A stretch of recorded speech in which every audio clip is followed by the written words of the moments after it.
Hello everyone. तो आज हम पढ़ने वाले हैं अपना नेक्स्ट लेक्चर या नेक्स्ट चैप्टर स्ट्रेट लाइन, और ये क्लास 11th का है टॉपिक।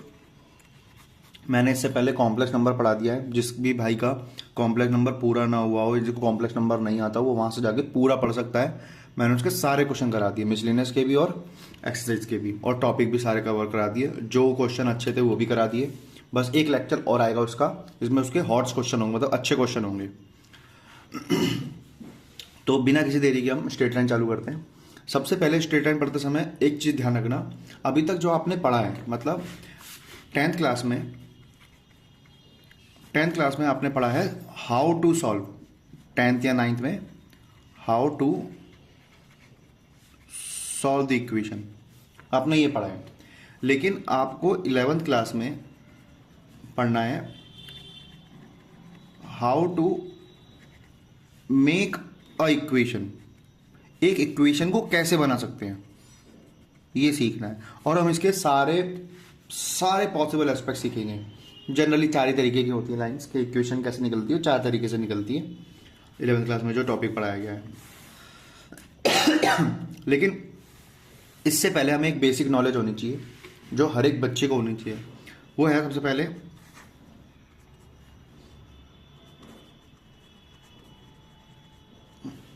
Distance formula.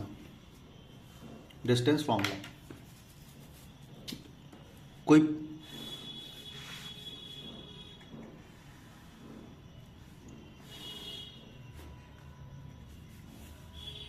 2 पॉइंट है, ओके। ये मैंने पॉइंट ले लिया x1, y1, और ये मैंने पॉइंट ले लिया x2, y2, और मेरे को ये डिस्टेंस निकालना है, like a and b, okay. मेरे को ये पॉइंट निकालना है। अब आप समझिए कैसे निकालेंगे। देखिए, अगर मैं एक डॉटेड लाइन बनाऊं तो यहाँ से यहाँ तक का डिस्टेंस क्या होने वाला है, x2 if I am not wrong, और यहाँ से यहाँ तक का डिस्टेंस क्या होने वाला है, x1। तो यहाँ से यहाँ तक का मतलब इस पॉइंट से इस पॉइंट तक की डिस्टेंस क्या होगा, x2 माइनस x1। तो अगर मैं एक राइट एंगल ट्रायंगल बनाऊँ यहाँ पे, अगर राइट एंगल ट्रायंगल बनाऊँ, अगर ये x2 माइनस x1 है, तो क्या ये भी x2 माइनस x1 होने वाला है? होगा, जरूर होगा। अगेन मैंने एक डिस्टेंस यहाँ से लिया, तो ये डिस्टेंस क्या होने वाला है, ये डिस्टेंस होने वाला मेरा y1। अच्छा, ये डिस्टेंस क्या होगा, ये डिस्टेंस होगा y2। तो इन शॉर्ट अगर मैं इसकी बात करूँ, इस पॉइंट से लेके इस पॉइंट तक की बात, तो क्या y2 माइनस y1 होने वाला है, ओके। जो ये डिस्टेंस है वही ये भी डिस्टेंस होगा फिर, ओ सॉरी, y1 माइनस y2। तो क्या ये भी y1 माइनस y2 होगा, बिल्कुल होगा। समझते हैं। अब अगर मैं इस पॉइंट को C ले लेता हूँ, तो इन ट्राइंगल ACB, ठीक है, पाइथागोरस थ्योरम क्या कहता है कि AC का स्क्वायर BC का स्क्वायर बराबर होगा AB के स्क्वायर के, क्योंकि हाइपोटेनस का स्क्वायर के बराबर होता है, ठीक है। अब इसी को बस इसमें वैल्यू पुट कर देते, क्या होगा, AC की लेंथ क्या होती है, y1 माइनस y2 का होल स्क्वायर। इसका BC की लेंथ क्या है, x2 माइनस x1 का whole square is equal to AB का स्क्वायर। अगर मैं इसे अरेंज करके लिखूंगा तो कुछ ऐसा लिखूंगा कि AB का स्क्वायर बराबर है x2 माइनस x1 का होल स्क्वायर। देखो, दूसरी चीज़ ये भी ध्यान रखना, अब y1 माइनस y2 करूँ चाहे y2 माइनस y1 करूँ, जो भी पॉजिटिव नेगेटिव आएगा उसका स्क्वायर तो हमेशा पॉजिटिव ही आएगा ना। तो क्या मैं इसको y2 माइनस y1 लिख सकता हूँ? तो डिस्टेंस फॉर्मूला बन गया, डिस्टेंस फॉर्मूला। तो AB का डिस्टेंस निकल के आया under root x2 minus x1 का whole square plus y2 minus y1 का होल स्क्वायर। इस तरीके से डिस्टेंस फॉर्मूला बना।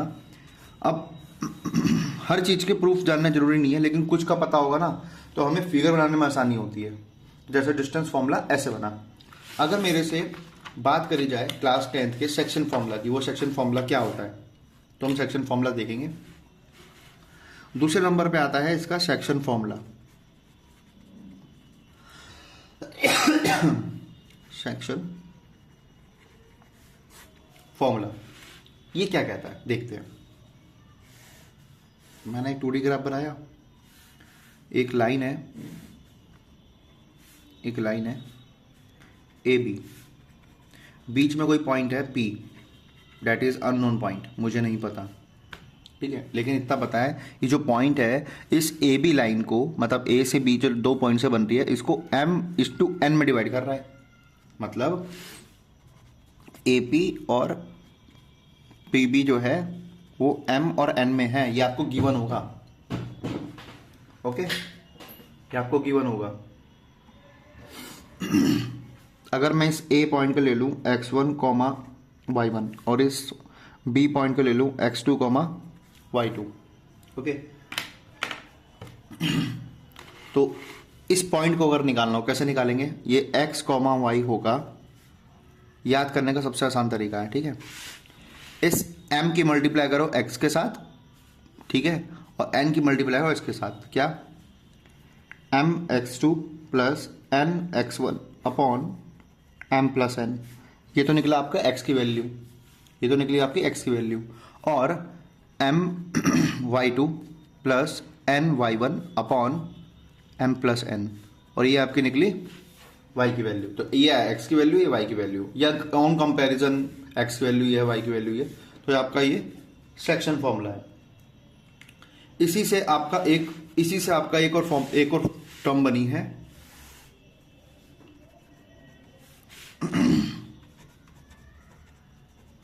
Mid point formula. Mid point formula क्या कहता है, अभी तक क्या था कि m/n में बांट रहा था, लेकिन जब मिड पॉइंट फॉर्मूला होगा तो मिड पॉइंट होगा तो बिल्कुल बराबर होगा। तो 2 पॉइंट के बीच में जो P पॉइंट होगा वो हमेशा 1:1 में बांटेगा, ठीक है, ये A और ये B। तो उस केस में ये जो P पॉइंट है x, y, तो ये x1, y1, ये x2, y2, तो इस केस में जो P मतलब ये x, y जो है वो क्या होगा, so simple, x1 plus x2 upon 2 y1 plus y2 upon 2। इतना आसान है। तुमने 3 चीज़ें सीख ली जो हमने 10th क्लास में सीखी थी, और एक लास्ट और है, एरिया ऑफ ट्राइंगल, यही बता देता हूँ।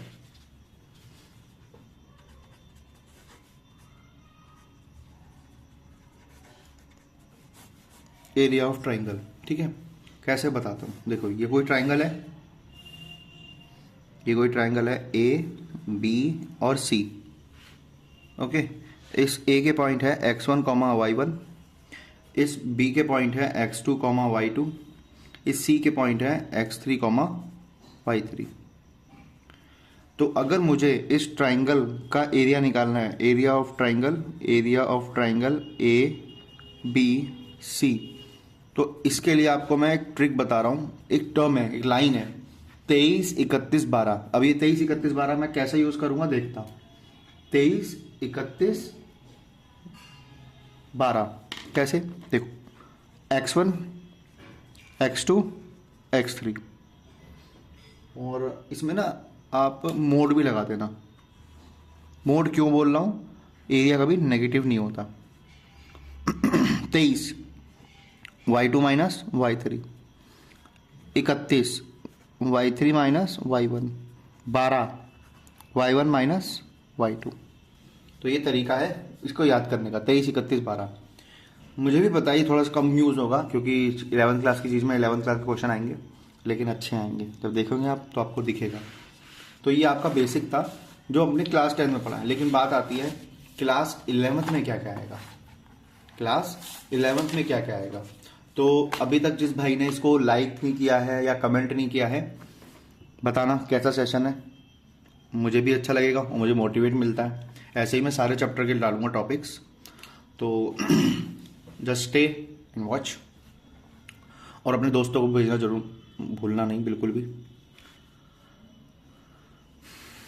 अब इसके बाद हम पढ़ने वाले हैं टोटली 11th क्लास में क्या क्या पढ़ना है, ठीक है। सबसे पहले एक लाइन को मेजर करने के लिए, एक लाइन की इक्वेशन को मेजर करने सबसे इंपॉर्टेंट एस्पेक्ट है स्लोप।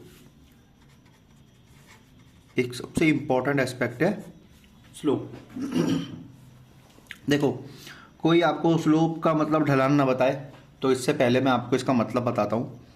स्लोप अगर आप अच्छे से पढ़ोगे या आपने हायर स्टडीज़ में देखा होगा तो जनरली स्लोप होता क्या है, या अगर आप इकोनॉमिक्स आपने कभी पढ़ी है या पढ़ रहे हो या आप कॉमर्स साइड के हो तो आपको एक छोटी सी लाइन बताता हूँ। स्लोप हमेशा होता है delta y upon delta x. अब ये डेल्टा y डेल्टा x क्या है, ध्यान रखना, हम जनरली y को एक वेरिएबल लेते हैं, y को एक फंक्शन लेते हैं और x को एक वेरिएबल लेते हैं, समझता हूँ। तो change in dependent due to change इन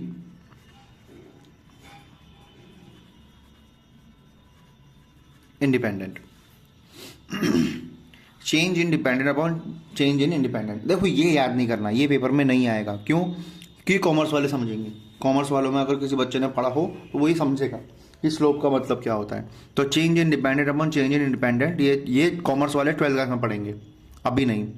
जब आप स्लोप वहाँ पढ़ेंगे, डिमांड सप्लाई इलास्टिसिटी, तो वहाँ आप इन सब चीज़ों को जानेंगे। लेकिन बात आती है यहाँ पे कि इसका कोई काम नहीं, लेकिन आपको ये फॉर्मूला याद करा देगा। कैसे, देखते हैं। स्लोप निकालने के दो मेथड हैं, या मैं करूँ दो शर्तें हैं। पहला, दो मेथड कह लो, दो मेथड तो नहीं कह सकते लेकिन दो तरीके हैं। दो तरीके से फाइंड कर सकते हैं। Two method to find.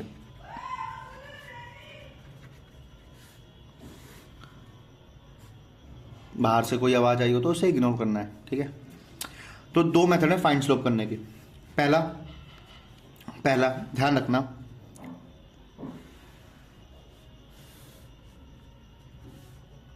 मैंने इसकी डेफिनेशन नहीं बताई, भी डेफिनेशन बताता हूँ। तो पहले डेफिनेशन ही जान लेते हैं। स्लोप की डेफिनेशन है,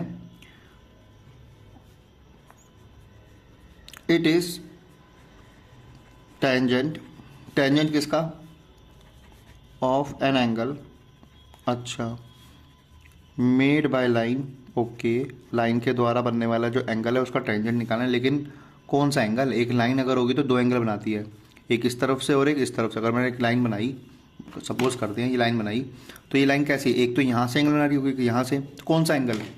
made by line N anti clockwise angle, anti clockwise angle made by line with positive x axis, ये होता है टेंजेंट। इसका मतलब, इसका फॉर्मूला क्या हो गया? और इसका सिंबल कहीं भी हम यूज़ करेंगे तो एम करेंगे, ठीक है। तो स्लोप एम क्या होगा? मैंने एक लाइन ली और लाइन का पॉजिटिव एक्स एक्सिस के साथ या पॉजिटिव साइड की तरफ से जो एंटी क्लॉकवाइज एंगल होगा उसका टेंजेंट, तो M is equal to tan theta. तो पहला तरीका तो ये है। लेकिन बात आती है दूसरी कंडीशन, कब? If theta is given, anti clockwise angle, anti clockwise angle, ठीक है। लेकिन बात आती है दूसरी शर्त की। दूसरी शर्त क्या है? दूसरी शर्त कहता है, या दूसरा तरीका कैसे कहता है, if two joining point of a line are given। अगर एक लाइन के दो जॉइनिंग पॉइंट दे दिए जाए, जैसे एक लाइन है, एक पॉइंट है x1, y1 और एक पॉइंट है x2, y2, ठीक है। ये लाइन है मेरी L, ये मेरे x एक्सिस, ये मेरी y एक्सिस, ठीक है। ये ओरिजिन, ये y एक्सिस, ये x एक्सिस, ये मेरी लाइन L। तो मेरी लाइन L है, अगर दो पॉइंट से पास हो जाए, अब की बार मेरे को एंगल नहीं दे रखा है, मैं चाहूँ तो आपको बता दूँ कि इसमें ये फॉर्मूला क्यों लगा, लेकिन मैं यहाँ पे आपको ये चीज़ समझा रहा हूँ ना, change in dependent upon change in independent. Dependent में कितना चेंज आया? एक्स के बढ़ने से एक्स कितना बढ़ा, x2 में से x1 हटा देंगे, x कितना बढ़ा, x2 में से x1 हटा देंगे, तो x जो चेंज आया, y का कितना चेंज आया, y में डिक्रीज हुआ है ना, तो डिक्रीज कितना आया y में, y1 माइनस y2 डिक्रीज आया, तो डिक्रीज के लिए लगाऊंगा माइनस y1 माइनस y2, ऐसा कुछ लिखूंगा। तो फॉर्मूला बनेगा स्लोप का, आपको सिर्फ याद रखना है, ठीक है, मैं आपको बनाना नहीं सिखा रहा यहाँ पे, होने को तो कुछ नहीं, एक ट्रायंगल बनेगा, ये जो एंगल है वही एंगल यहाँ पे भी होगा, उसका 180 माइनस थीटा यहाँ रखना पड़ेगा, हो जाएगा, कोई दिक्कत नहीं है। तो m is equal to y2 minus y1 upon x2 minus x1, formula यही बनेगा, चाहे कैसे भी कर लो, यही फॉर्मूला बनेगा स्लोप का। चेंज इन, देखो चेंज आया, ये चेंज ही तो है, डिपेंडेंट में चेंज किसकी वजह से, इंडिपेंडेंट में। तो मैंने आपको जनरली जब ये मैंने ये बताया तो इन शॉर्ट मैंने आपको ये याद करा दिया। तो y2 minus y1 upon x2 minus x1, y2 को हम लेते हैं डिपेंडेंट, x2 और x को लेते हैं हम इंडिपेंडेंट। तो ये दो तरीके थे स्लोप निकालने के। अब बात आती है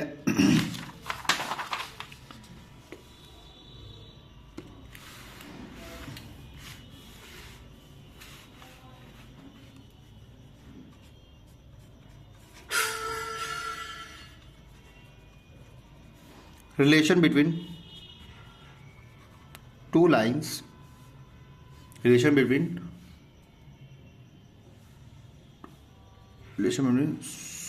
स्लोप्स ऑफ टू लाइन्स, दो लाइन के बीच के स्लोप का क्या डिफरेंस होता है।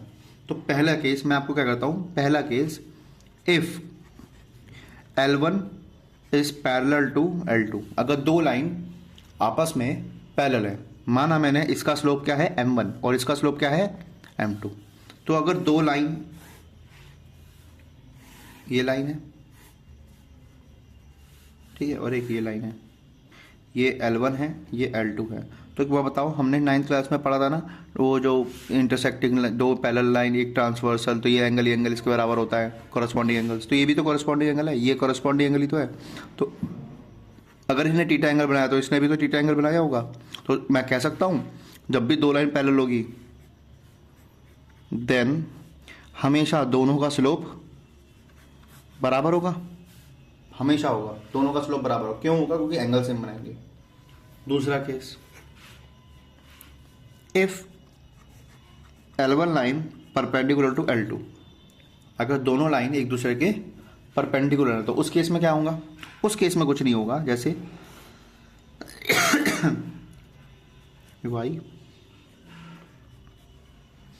y ये x है, ये मेरी एक लाइन जा रही है L1, एक ये लाइन जा रही है L2, ओके, और दोनों यहाँ पे क्या है 90 डिग्री का बना रहे हैं, ओके।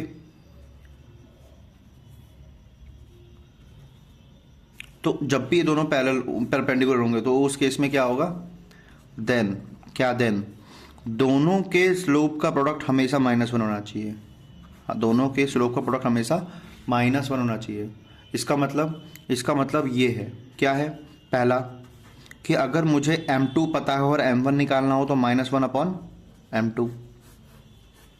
दूसरा, अगर मुझे m2 निकालना हो और m1 पता हो तो m2 is equal to -1 upon m, okay. तो ये दो फॉर्मूले हैं, ये दोनों फॉर्मूले इसी से बने, मेन फॉर्मूला ये है। ये कैसे बनेगा कि जब दोनों एंगल 90 डिग्री का एंगल बना रहे होंगे एक दूसरे से, दोनों लाइन, उस केस में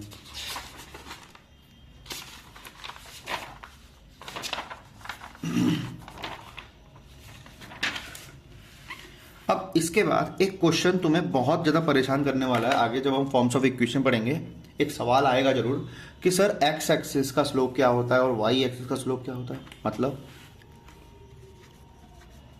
स्लोप ऑफ एक्सिस, दोनों स्लोप का मतलब दोनों एक्सिस का स्लोप क्या होगा। तो ध्यान रखना, मैं आपको छोटे में ख़त्म करा देता हूँ। कैसे, ये x है, ये y है।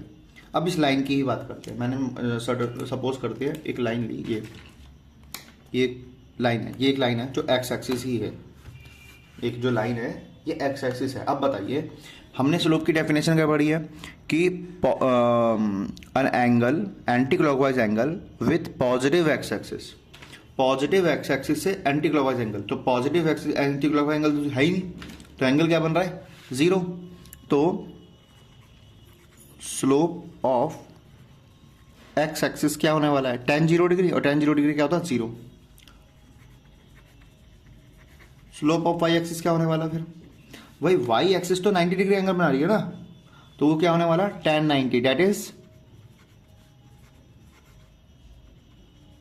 Not defined. तो आपको ये दोनों चीज़ें पता होनी चाहिए कि दोनों एक्सिस का स्लोप होता क्या है। ओके, ये पता होना चाहिए। अब इसके बाद टॉपिक आता है एंगल बिटवीन टू लाइंस।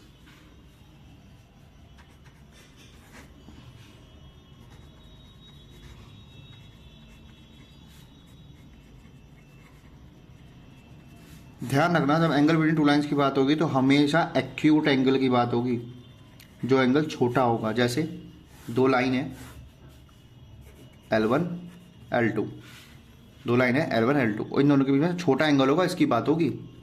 तो मैंने माना इस M2 का स्लोप है, तो L2 का स्लोप है M2 और इस L1 का स्लोप है M1।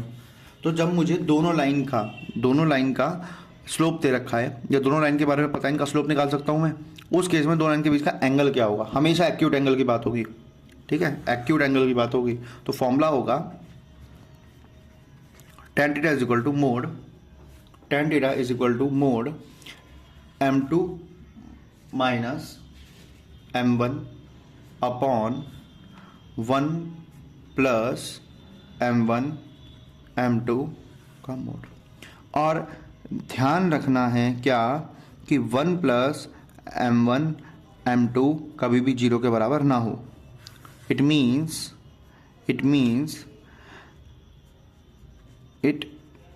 मीन्स क्या कि M1 M2 कभी भी -1 ना हो।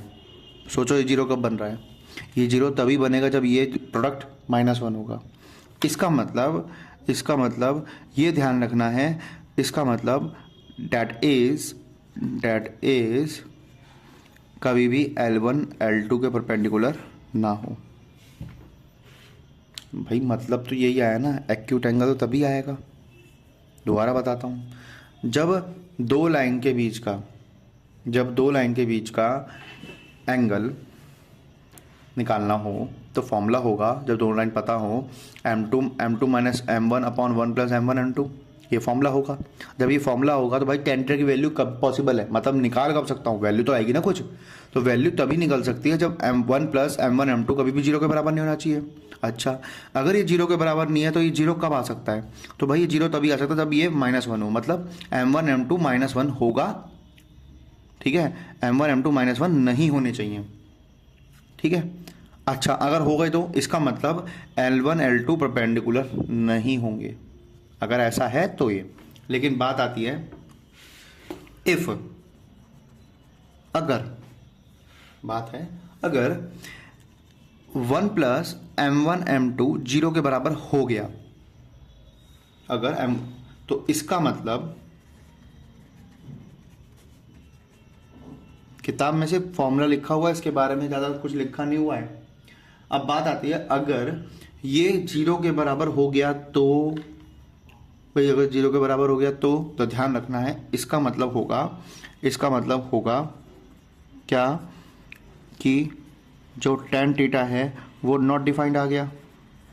और नॉट डिफाइंड कब आता है, जब थीटा क्या होगा, 90 डिग्री। भाई हर एक केस में सब कुछ निकलेगा, tan थीटा की वैल्यू निकलेगी, यहाँ पे पक्का निकलेगी, थीटा भी निकल जाएगा जब tan थीटा निकलेगा तो। लेकिन बात आती है एंगल निकलेगा कब, तो जब 1 प्लस M1 M2 0 के बराबर नहीं होना चाहिए। ये क्या कहना चाहता है, ये कहना चाहता है कि M1 M2 का प्रोडक्ट कभी -1 नहीं होना चाहिए। अच्छा, अगर इन दोनों का प्रोडक्ट -1 नहीं होगा, इसका मतलब कभी भी L1 L2 अज्यूम करके चलना है इस फॉर्मूले के हिसाब से कि L1 L2 कभी परपेंडिकुलर नहीं होंगे। अब सवाल आएगा काफ़ी स्टूडेंट्स का, क्या अगर 1 प्लस M1 M2 0 हो जाए तो भैया इसका मतलब यही होगा कि tan थीटा क्या आ गया, नॉट डिफाइंड। हमने सीखा है फ्रैक्शन में कभी भी नीचे 0 नहीं आना चाहिए, तो इसका मतलब होगा नॉट डिफाइंड। तो tan थीटा क्या हो गया, नॉट डिफाइंड। जब tan थीटा नॉट डिफाइंड एक ही केस पे होता है, 90 डिग्री पे, तो थीटा आ गया 90 डिग्री। कहीं कहीं पे आपको ये π/2 दिखेगा। ओके, तो ये हमने सारा बेसिक सीख लिया इस क्लास का। ओके, तो इसमें हमने क्या क्या सीखा, एक बार हम फटाफट गो थ्रू कर लेते हैं। सबसे पहले सबसे पहला टॉपिक आता है कि हमने क्लास 10th में क्या पढ़ा था और क्लास 9th में हमें क्या पढ़ना है। क्लास 10th में हम पढ़ा था कि इक्वेशन सॉल्व कैसे करते हैं। क्लास 11 में हमने पढ़ना है कि इक्वेशन बनती कैसे है।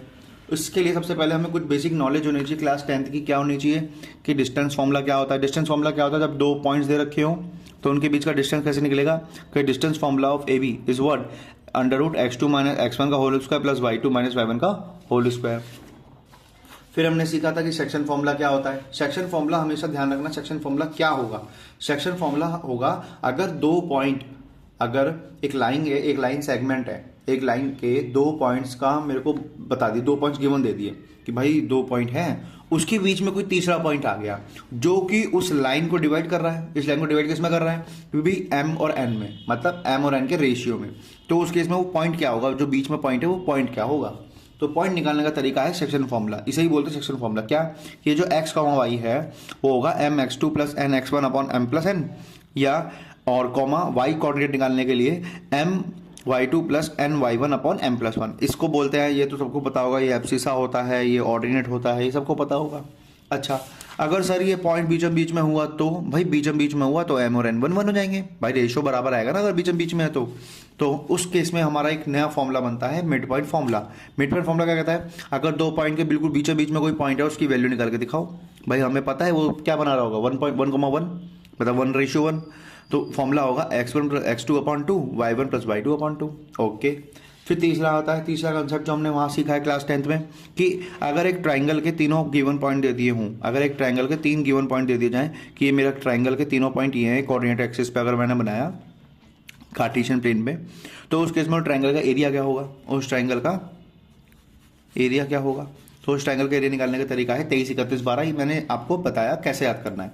23 y2 - y3, 31 y3 - y1 और 12 y1 - y2। बाकी x1, x2, x3 लिखना ही है, साथ में सब में प्लस आएगा। और मोड लगाना मत भूलना, क्यों, क्योंकि ये आपको हेल्पफुल देगा किसमें, एरिया का भी नेगेटिव नहीं होता। और हाँ एक चीज़ और, एरिया का यूनिट तो होता है ना, तो लगा देना स्क्वायर यूनिट, लगा देना साथ में, जो भी आंसर आएगा उसके साथ ये लगा देना स्क्वायर यूनिट। अच्छा, ये तो हमने पढ़ लिया क्लास 11 में, 10th में क्या क्या पढ़ा था। अब क्लास 11 की बारी। सबसे पहले किसी भी लाइन की इक्वेशन निकालने सबसे मोस्ट इंपॉर्टेंट एस्पेक्ट होता है उसका स्लोप, कोई भी लाइन का स्लोप। अब स्लोप होता क्या है, तो स्लोप बता दूं मैं, बहुत नॉर्मल सा है। कोई भी लाइन का स्लोप अगर निकालना, आपको एक चीज़ पता होनी चाहिए, क्या कि उस फंक्शन के डिपेंडेंट, मतलब डिपेंडेंट क्या होगा, वो फंक्शन, उस फंक्शन में कितना चेंज आ रहा है because of the change in the independent. Okay, so तो इसका एरिया बना, वो इसका डेफिनेशन बनी, it is a tangent. Tangent है, टेंजेंट आप सबको पता होगा, tangent is a tan theta वगैरह कुछ होता है ना, तो इट इज टेंजेंट। टेंजेंट किसका, एंगल का होगा जरूर, तो एन एंटी क्लॉकवाइज एंगल। अच्छा, एंगल तो बनेगा एंटी क्लॉकवाइज बनेगा, लेकिन किस से, एक्स एक्सिस से वाई एक्सिस से, ये भी तो बन रहा है एंटी क्लॉकवाइज एंगल। तो मेड बाय लाइन के द्वारा with positive x axis. Okay, मतलब समझ में आ गया, इस वाले एंगल की बात हो रही है। तो फॉर्मूला होगा m = tan थीटा।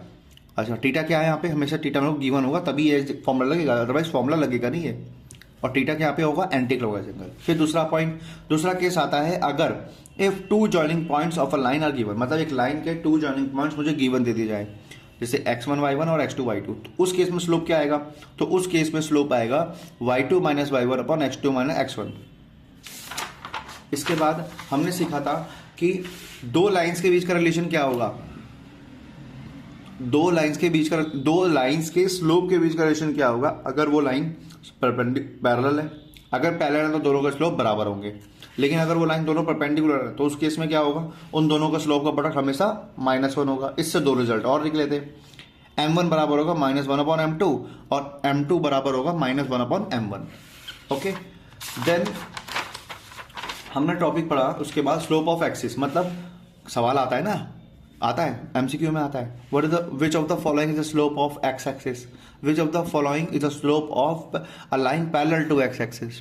तो उस केस में जो एक्स एक्सिस का स्लोप होगा वही उसके पैरेलल लाइन का भी स्लोप होगा। तो एक्स एक्सिस का स्लोप होता है 0 और वाई एक्सिस का स्लोप होता है नॉट डिफाइंड। नॉट डिफाइंड मैं बता चुका हूँ क्यों आया, 0 क्यों आया मैंने बता दिया था। अच्छा, a line parallel to Y axis का भी स्लोप नॉट डिफाइंड ही होगा, a line parallel to X axis का स्लोप भी 0 ही होगा, क्योंकि दो लाइन पैरेलल होती है तो उनका स्लोप बराबर होते हैं। अब सबसे इंपॉर्टेंट टॉपिक आता है बेसिक का, जो स्लोप का पार्ट है, उसमें आता है एंगल बिटवीन टू लाइंस। और जब एंगल बिटवीन टू लाइंस के बीच की बात करेगा तो हमेशा हमेशा एक्यूट एंगल की बात करेगा, ये चीज़ ध्यान रखनी है। जो एंगल छोटा होगा उसकी बात करेगा। तो फॉर्मूला होता है इसका कि अगर दोनों के बीच का एंगल निकालना है तो दोनों के स्लोप मेरे को गिवन होंगे। ये मेरे को गिवन होगा, ये भी मुझे गिवन होगा, इस चीज़ का बात में ध्यान रखना। ओके, तो tan थीटा बराबर होगा मोड में m2 minus m1 upon 1 plus m1 m2। अच्छा, इस चीज़ में ध्यान रखनी है कि 1 प्लस m1 m2 कभी भी जीरो के बराबर नहीं होना चाहिए। अच्छा, अगर ये जीरो के बराबर नहीं होना चाहिए, इसका मतलब m1 m2 भी -1 के बराबर नहीं होना चाहिए। अगर m1 m2 -1 के बराबर नहीं होना चाहिए तो दोनों लाइन पैरेलल परपेंडिकुलर नहीं होनी चाहिए। अब बात आती है अगर ये दोनों इक्वल हो गए जीरो के, तो अगर m1 plus m1 m2 zero के बराबर हो गया तो इसका मतलब tan थीटा क्या होगा, नॉट डिफाइंड होगा। नॉट डिफाइंड होगा तो थीटा क्या होगा, 90 डिग्री, जिसको हम π/2 भी कहते हैं। तो ये हमारा पहला बेसिक टॉपिक था। इसकी एक्सरसाइज हम नेक्स्ट लेक्चर में इसकी एक्सरसाइज करेंगे। ओके, तो ये अभी ये वाला लेक्चर जो है मैं अभी डाल दूंगा, इसकी PDF पे डाल दूंगा टेलीग्राम चैनल पे। इसके आपको नोट्स मिल जाएंगे। नोट्स बनाना मत भूलना, मैं बहुत बेसिक से पढ़ा रहा हूँ और जैसे जैसे सिलेबस पूरा होता जाएगा आपको महसूस होगा कि मैं कितना बेसिक से पढ़ा रहा हूँ। और ज़्यादा डीप जाने की जरूरत नहीं, क्योंकि हमें चाहिए मार्क्स, हमें किताब नहीं लिखनी, हमें सिर्फ मार्क्स चाहिए। तो उसके पॉइंट ऑफ व्यू से, या मैं कहूँ अंडरस्टैंडिंग लेवल से, मैं मैथ पढ़ा ही रहा हूँ इतना कि आपको मैथ का मतलब पता लगे कि चैप्टर में है क्या क्या। बहुत कुछ है, अभी आगे भी पढ़ेंगे हम। ओके, तो ये लेक्चर में सभी दोस्तों को भेज देना। ये हमारा पार्ट 1 होगा। इसके बाद पार्ट 2 में इसके सॉल्यूशंस होंगे फर्स्ट एक्सरसाइज के। और ये वीडियो के मतलब जितना भी आपके नोट्स हैं, इसके PDF आपको टेलीग्राम चैनल पर मिल जाएगी। और टेलीग्राम चैनल भी द मैथ्स ऑर्बिट के नाम से ही है, आपको मिल जाएगा लिंक में। आपका मैं निश्चित डिस्क्रिप्शन में लिंक डाल दूंगा टेलीग्राम चैनल का, वहाँ से आप टेलीग्राम चैनल को फॉलो कर सकते हैं। Okay, thank you.